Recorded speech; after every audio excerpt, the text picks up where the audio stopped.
Okay guys, this is for anyone that has a 2017 Hyundai Elantra with a knocking noise, like a loud knocking noise when you go over bumps on the passenger side. Sounds like a strut is loose. It really does. So I changed the strut, still got the noise. So I read in one place on the internet that maybe this monkey right here has gone bad. This is the passenger side engine mount.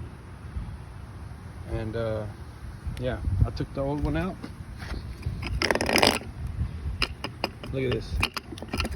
It's got rubber falling out of it.